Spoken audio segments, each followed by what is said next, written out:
고린도 후서는 말씀드린 것처럼 바울의 개인적 좀 일종의 자서전적 성격을 가지고 있다 그랬죠.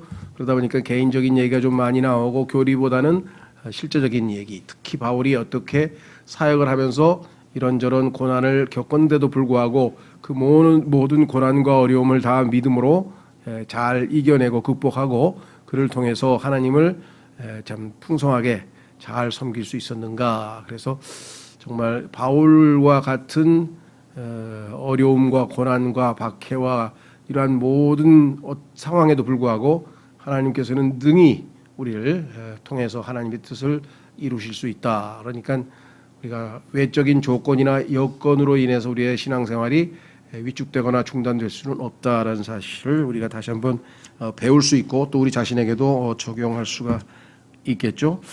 예, 그래서 바울이 받은 사역은 구약의 문자의 사역이 아니고 신약의 영의 사역이라고 강조한 다음에 그 사역이 어떤 방식으로 이루어지는지 4절서부터 7절까지 이야기를 했습니다. 그래서 이 사역에 대한 이 설명을 했었고요.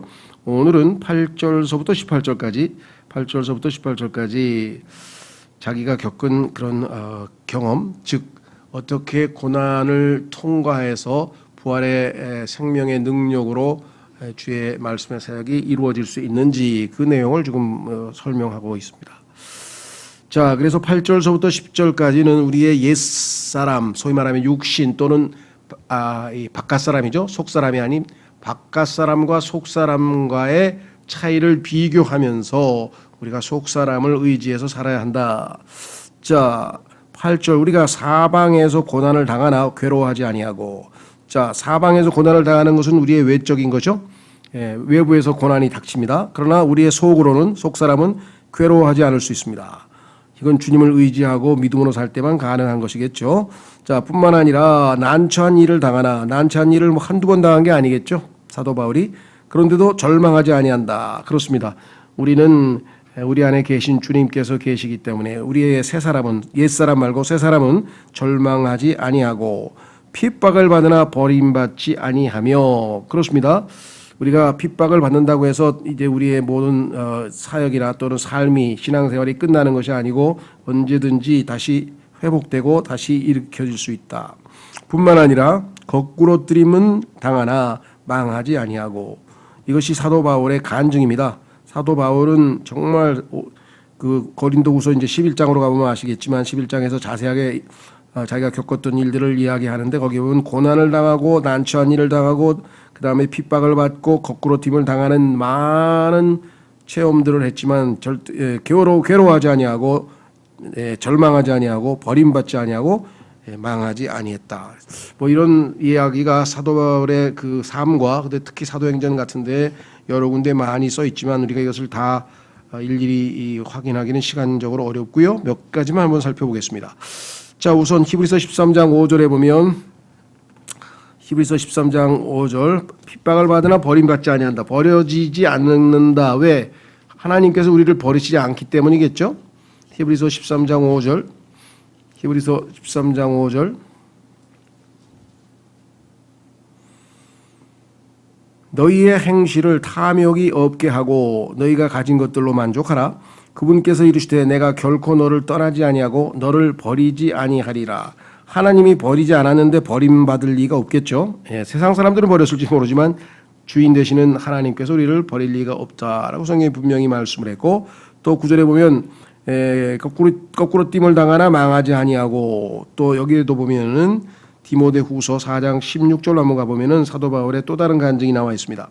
디모데후서 4장 디모데후서는 일종의 또 사도 바울의 유언장과 같은 내용인데요. 마지막 죽기 전에 이제 디모데에게 당부하는 내용이 들어있고 그다음에 자기의 개인적인 간증도 또 들어있습니다. 그 간증 중에서 16, 17절에 보면은 이와 같은 고백을 하고 있습니다.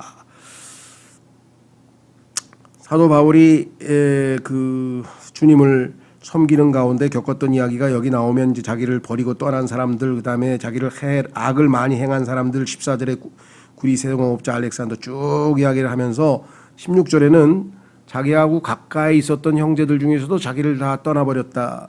내가 처음 답변할 때 이때 답변은 재판을 받는 겁니다. 신문을 당하는 거죠. 재판관한테 신문을 당하는데 보통 우리가 재판 받으면 거기에 방청객으로 가족이나 이런 사람들이 많이 찾아가서 그래서 지켜보고 있죠. 예. 근데 아무도 나와 함께 서지 아니하고 다 바울을 부끄러워했든지 감옥에 재판을 받으니까 아니면 뭐 무서워서 그랬든지 두려워서 그랬든지 모든 사람이 나를 버렸으나 그랬습니다. 자, 모든 사람이 버렸으나 아까 말씀하신 것처럼 하나님은 버리시지 않으셨다고 히브리서 13장 5절에 말씀하셨고 그것을 그들의 책임으로 돌리지 아니하기를 내가 하나님께 기도하노라.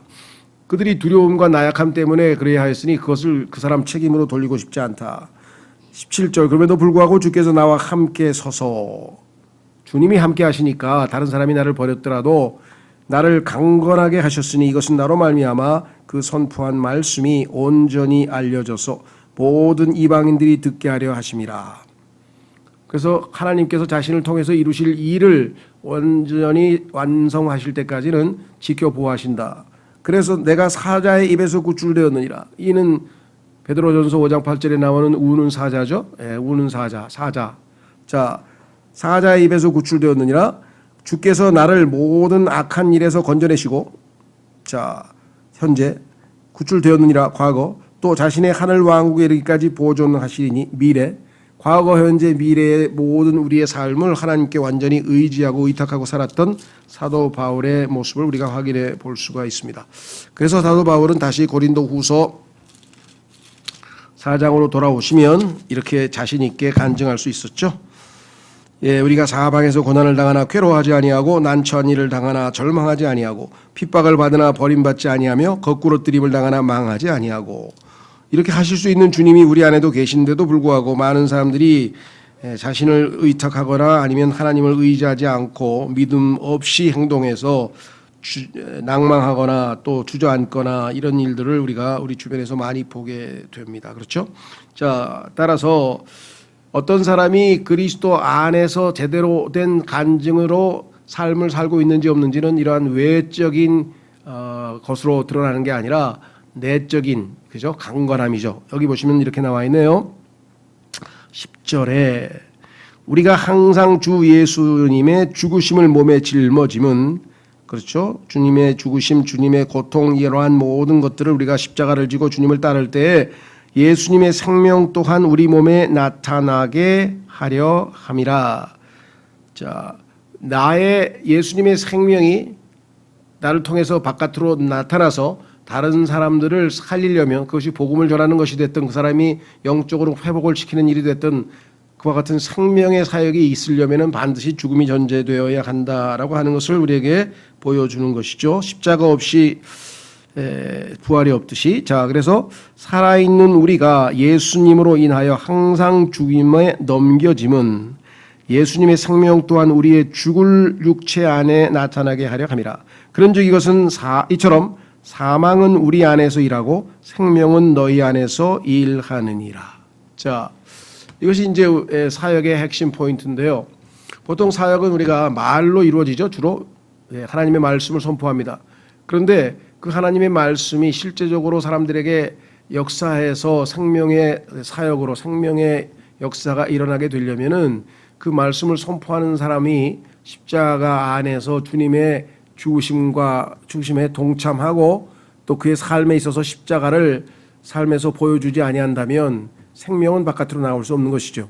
그래서 이 죽음과 생명은 예수님이 요한복음 12장에서 말씀하신 것처럼 한 알의 밀알이 땅에 떨어져 죽어야 그 다음 다른 생명들을 살리는 생명이 나오는 것이죠.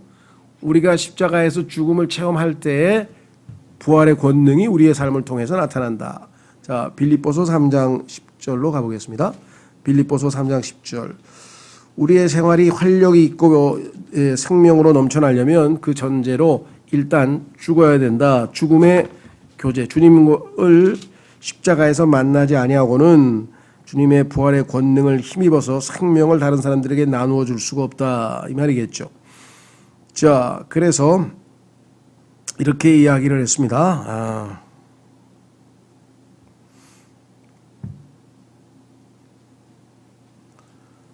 빌립보서 3장 9절, 3장 8절부터 보시면 참으로 확실히 모든 것을 손실로 여김은 그리스도 예수 내 주를 아는 지식이 뛰어나기 때문이라. 내가 그분을 위하여 모든 것에, 여기 나와 있네요, 손실을 입고 그것들을 단지 배설물로 여김은 내가 그리스도를 얻고 율법에서 난 내 자신의 의가 아니라 그리스도의 믿음을 통한 의, 곧 믿음으로 말미암아 하나님에게서 난 의를 소유한 채 그분 안에서 발견되려 함이라. 내 자신이 아니라 그리스도의 의, 하나님의 의로 이것은 내가 그분의 죽으심과 일치하게 되어. 자, 죽으심과 일치할 때만 그 다음 순서가 뭐예요? 그분과 그분의 부활의 권능과 그분의 고난에 참여하는 것을 알고자 함이요. 십자가를 통해서 주님의 죽으심과 일치하지 않고 그 뒤에 나와 있는 권능과 부활의 권능과 그다음에 그분의 고난에 참여하는 것을 알 수 있는 방법은 없습니다. 그렇죠? 그래서 지금 바울은 자신의 사역이 바로 그와 같은 예수 그리스도의 죽음을 체험함으로써 죽음을 통해서 다른 사람들에게 생명을 나누어 주는 사역을 할 수 있게 되었다 그랬습니다. 주님의 놀라운 사역의 방법은 바로 이 방법뿐이 없다. 이것은 10절 11절에서 우리에게 다시 한번 강조합니다. 그래서 12절에서 이렇게 나왔죠. 그런즉 이처럼 사망은 우리 안에서 일하고, 사망이 우리 안에서 역사할 때, 예수 그리스도의 사망이 십자가가 우리 안에서 역사할 때만 비로소 생명은 너희 안에서 다른 사람들에게 생명을 공급해 줄 수 있게 된다라고 성경은 분명하게 말씀을 했죠. 그래서 사도 바울은 로마서 8장에서도 자기가 그 십자가를 통과하는 그 고백을 구약 성경을 인용하면서 고백을 또 했어요. 사도 바울의 고백을 다시 한번 들어보겠습니다. 로마서 8장에 가면은 자신이 겪은 그 삶을 구약 성경에 있는 말씀을 통해서 인용해서 고백을 하게 됩니다. 로마서 8장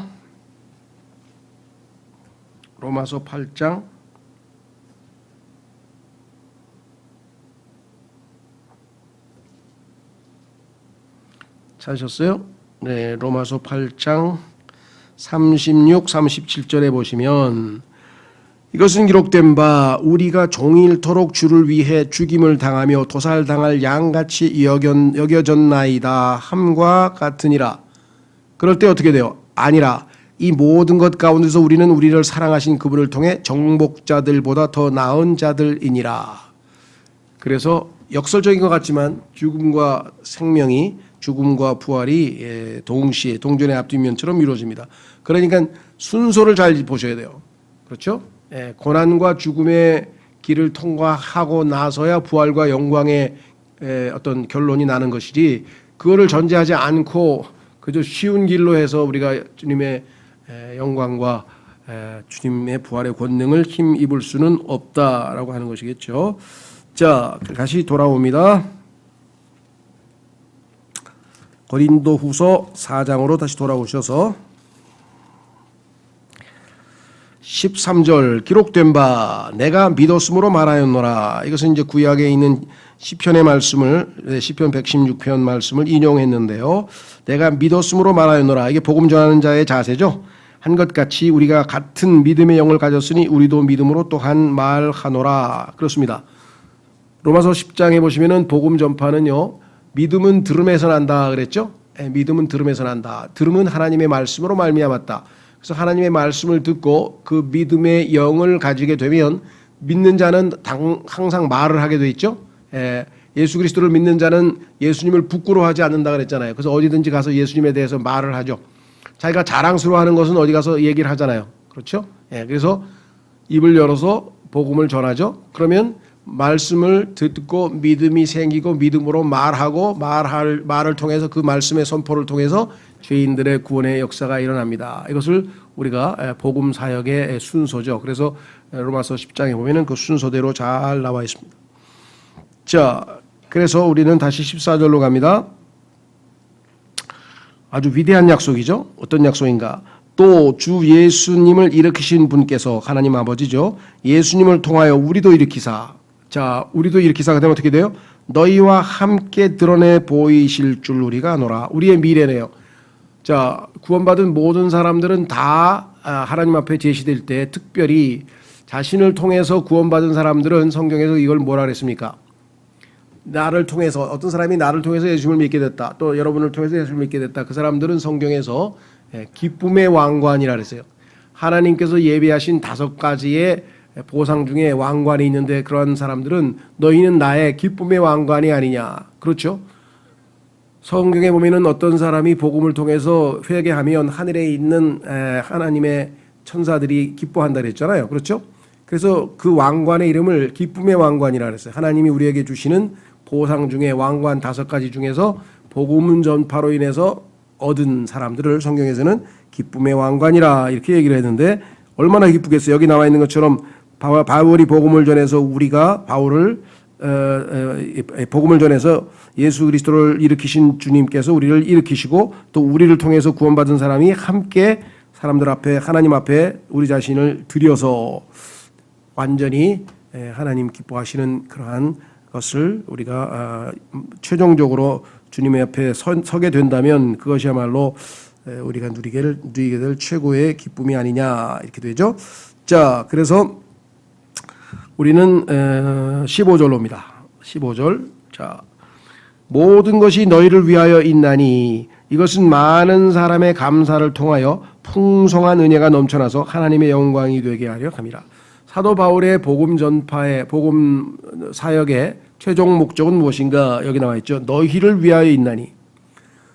복음은 고린도 사람들이 복음을 받아들여서 그렇죠? 그 복음으로 구원을 얻을 뿐만 아니라 그들이 잘 양육되어져서 나중에 하나님 앞에 온전한 사람으로 드려지게 되는 것이겠죠.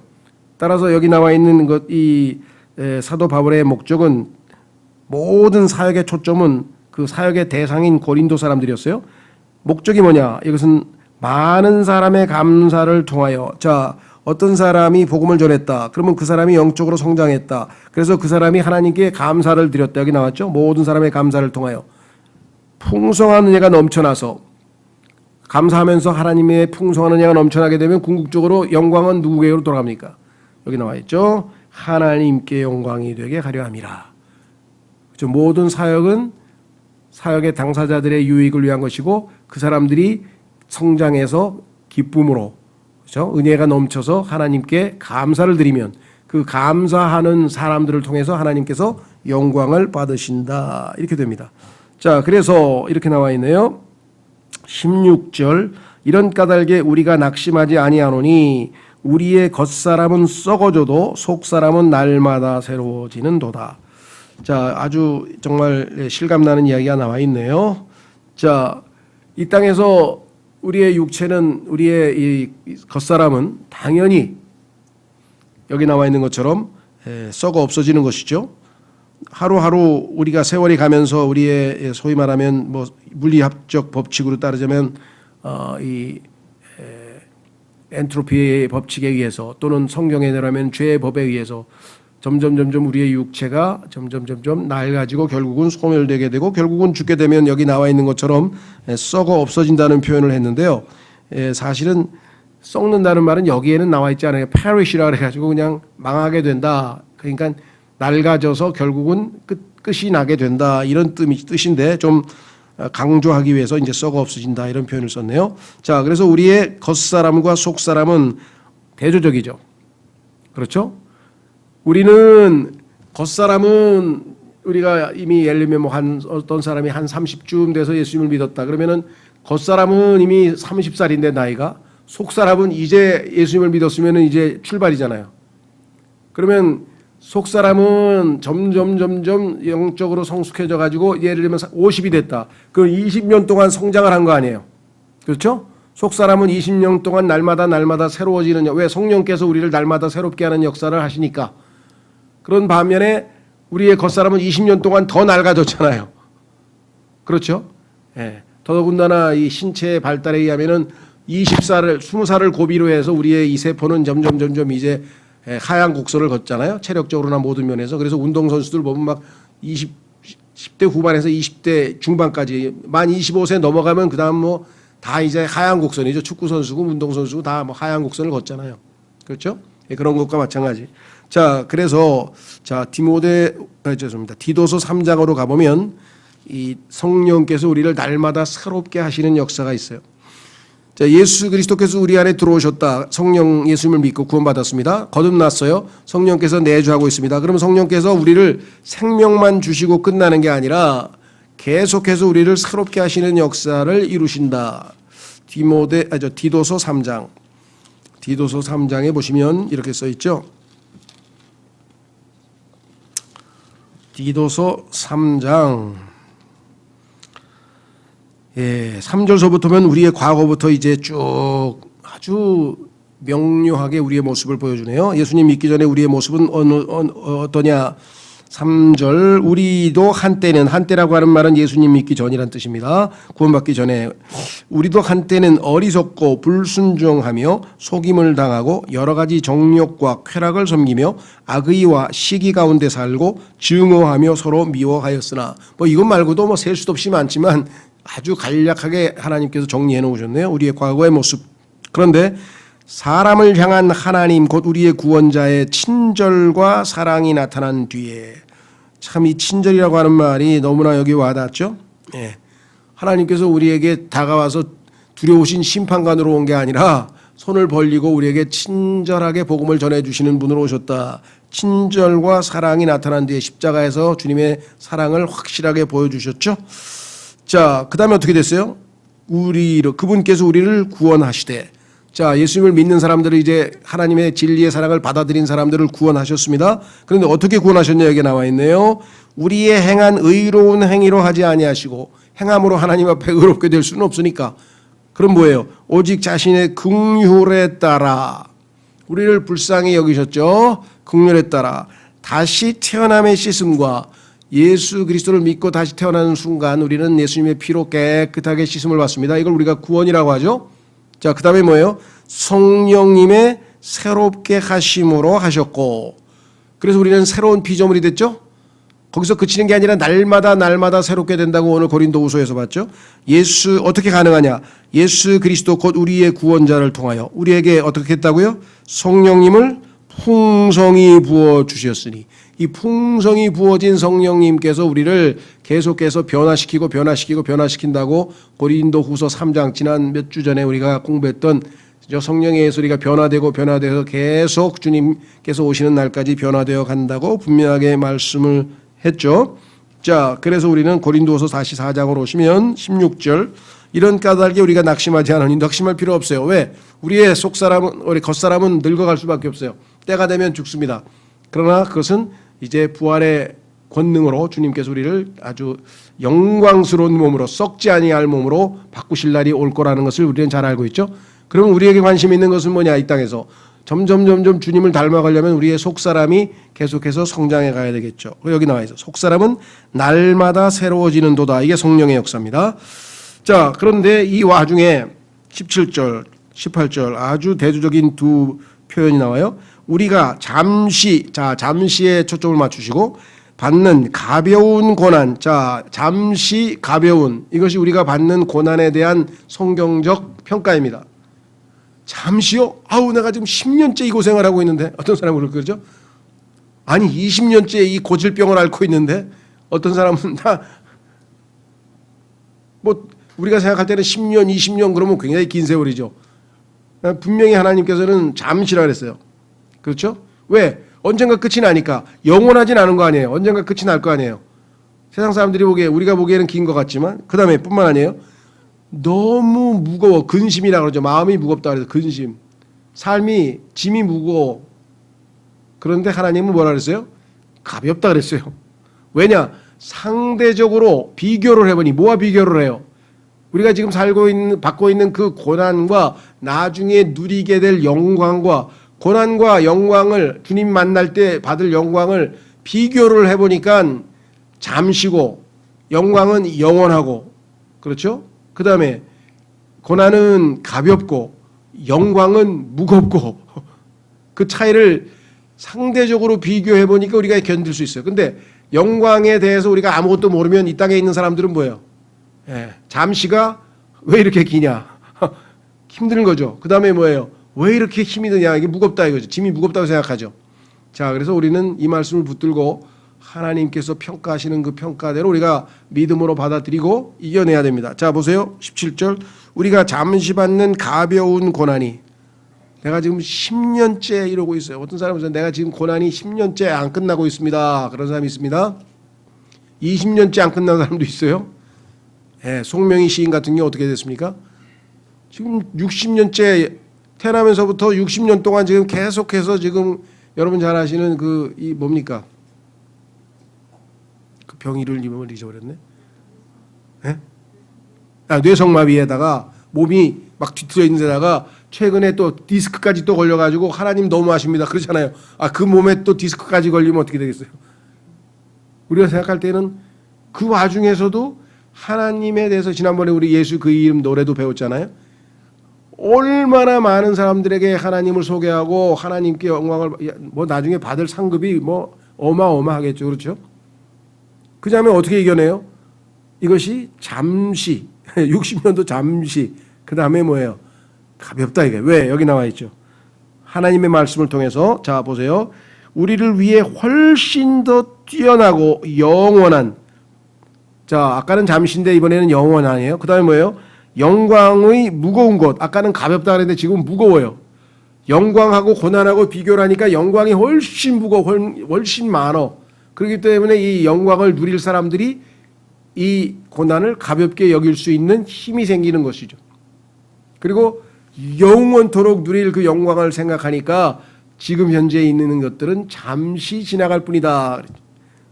우리 인생 자체가 80년, 60, 강건하면 80년인데요. 80년을 하나님 보시기에는 손바닥 넓이만큼 했다. 손바닥 넓이만큼. 수증기라 그래. 수증기. 잠시 사라져버리는 수증기 같은 게 인생이라 그랬잖아요. 그렇게 빨리 지나가 버리는데 잠시라고 하나님이 말씀하시면 잠시로 우리가 받아들여야 되겠죠. 자, 그래서 훨씬 더 뛰어나요. 잠시보다 영원히 훨씬 뛰어나고 가벼운 것보다 영광의 무거운 것이 훨씬 더 뛰어난다 그랬잖아요. 이 표현이 얼마나 우리에게 와닿습니까? 그냥 조금 더 뛰어난 정도가 아니라 여기 훨씬이란 말을 썼잖아요. 그렇죠? 예, 그래서 여기 보면은 아주 훨씬 더라고 하는 말이 너무나 여기 명확하게 성경에 나와 있네요.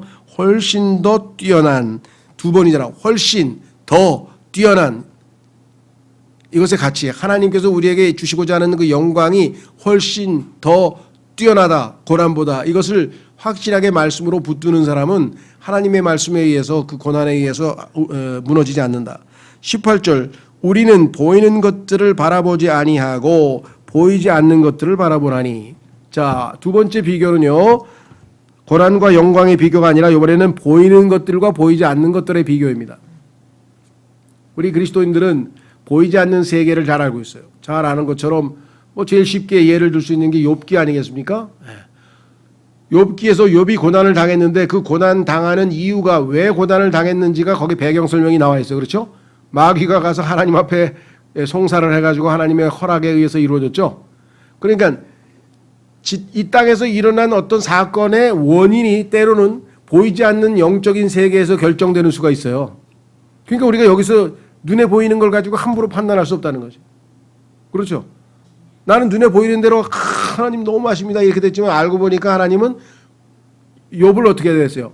이 세상에서 가장 그 뿌리 뽑을 수 없는 그 가장 잘못된 죄악의 뿌리가 뭐냐면 바로 자기의거든요. 자기의.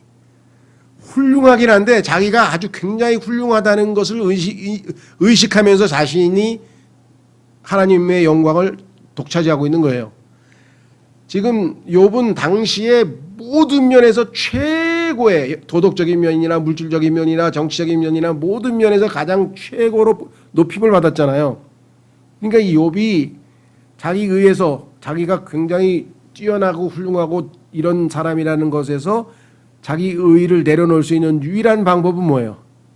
고난을 통하는 것밖에 없어요. 그러니까 하나님께서 일부러 욥을 괴롭힌 건 아니지만 마귀의 송사에 허락을 하신 궁극적인 목적은 뭐예요? 욥을 이 죄악의 뿌리로부터, 이 자기 의의 뿌리로부터 완전히 해방해서 하나님의 의로 옷 입혀서 영광스럽게 만들어 주시기 위한 거잖아요. 그렇죠? 예. 자, 그런 의미에서 우리는 보이지 않는 세계에 대한 인식을 우리는 늘 해야 됩니다. 그냥 바로 판단하면 안 돼요. 그죠? 항상 영적인 보이지 않는 세계가 있다는 건 우리는 보이는 것들을 바라보지 아니하고 보이지 아니하는 것들을 바라보나니 보이는 것들은 일시적인 거죠. 당연히 일시적입니다. 잠깐 있을 뿐이라는 표현을 썼네요. temporal, 일시적이다. 잠깐 있을 뿐이나 보이지 아니하는 것들은 영원하니라. 따라서 우리는 보이지 않는 것을 염두에 두고 그것을 최종적인 목표로 해서 가는 겁니다. 자, 마지막 한 구절 찾고 다음 시간에는 이제 우리의 미래, 우리가 어떻게 미래에 이러한 고난을 넘어서서 모습으로 어떤 모습으로 변화되어 있을 것인가를 사도 바울을 통해서 배우도록 하고요. 오늘 마지막 말씀은요. 로마서 8장에 가면 그리스도인들에게 보이지 않는 것을 우리가 소망하고 있다. 보인다면 뭐 소망을 가질 필요가 있어. 눈에 보이는데 안 보이니까 성경에 나오죠. 믿음은 뭐예요? 보이지 않는 것이죠. 보이지 않는 것을 우리가 믿는 거죠. 믿음으로 사느냐 눈에 보이는 것으로 사느냐. 고린도후서의 5장에 다음 주에 보면 나오죠. 자, 오늘도 로마서 8장에 보면 이렇게 얘기를 했어요. 이 땅에서 우리 그리스도인들이 믿음으로 살아가는데, 자, 궁극적으로 우리는 우리의 혼이 주님의 예수 그리스도의 피로 구속받았고 우리의 영이 성령에 의해서 거듭났습니다. 그런데 문제는 우리의 이 겉사람, 우리의 몸, 이 몸은 여전히 지금 뭐예요? 우리 몸 안에 죄가 거하고 있고 우리의 몸이 우리를 계속해서 발목을 붙들고 있죠.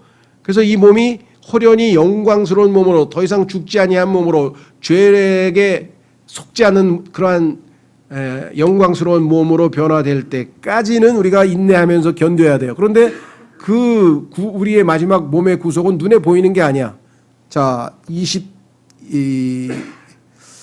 우리는 지금 22절 로마서 8장 22절 또 온 창조 세계가 지금까지 함께 신음하며 지금처럼 뭐 기후변화에 의해서 온 세상이 지금 신음하는 소리를 듣죠. 고통 중에 상고를 치르는 줄을 우리가 아나니 그들뿐 아니라 우리 자신 곧 성령의 첫 열매를 소유한 우리까지도 성령을 우리 안에 모시고 있지만 여전히 우리의 몸 때문에 우리가 어떻게 해요? 우리까지도 속으로 신음하며 신음소리를 내 양자 사무심 즉 우리 몸의 구속을 기다림은 왜 신음소리를 낼 수밖에 없는가? 우리의 몸이 아직 구속받지 못했기 때문에 이 몸으로 말미암아 자꾸 죄를 짓고 자꾸 유혹을 받고 자꾸 넘어지고 그렇죠? 자, 그래서 그때까지 어떻게 된다고요? 기다려야 돼요. 24절 우리가 소망으로 구원을 받았기 때문이라. 그러나 보이는 소망은 소망이 아니니 안 보이는 게 소망이죠. 보이는 소망은 소망이 아니니 어찌하여 사람이 보는 것을 여전히 바라리요. 그러나 우리가 보지 못하는 것을 우리가 바라면 지금 고린도후서에서도 얘기했죠. 보이지 아니하는 것을 우리가 바라면 어떻게 한다고요? 인내로 그것을 기다리느니라. 그래서 성경에 보면 인내하는 자는 행복하다고 하신 말씀이 바로 그거잖아요. 왜? 이제 주님을 만나서 이 모든 것이 다 최종적으로 완성될 날을 우리는 기다리고 있는 것이죠. 그렇죠? 예. 그래서 우리는 정말 이 마지막 때 더더군다나 우리에게 주어진 여건이 지금 점점 더 힘들어질 때일수록 주님께서 우리에게 인내로 붙들어 주셔. 주님의 인내가 우리에게 꼭 필요하다 이 말씀을 좀 드립니다. 더운 여름에 또 이 코로나 또 그 이외에도 여러 가지 힘들고 어려운 여건 하에서 믿음으로 속 사람을 따라서 보이지 않는 것을 바라보며 소망 가운데 승리하는 여러분과 제가 되어야 되겠습니다. 오늘 이 말씀을 주신 말씀을 통해서 우리 안에 성령을 보내주셔서 우리로 하여금 속 사람을 따라 살게 하시고 우리가 예수 그리스도의 십자가의 죽음을 바라보며 이제 부활의 권능을 체험하면서 소망 가운데 살게 해 주십시오. 기도하겠습니다.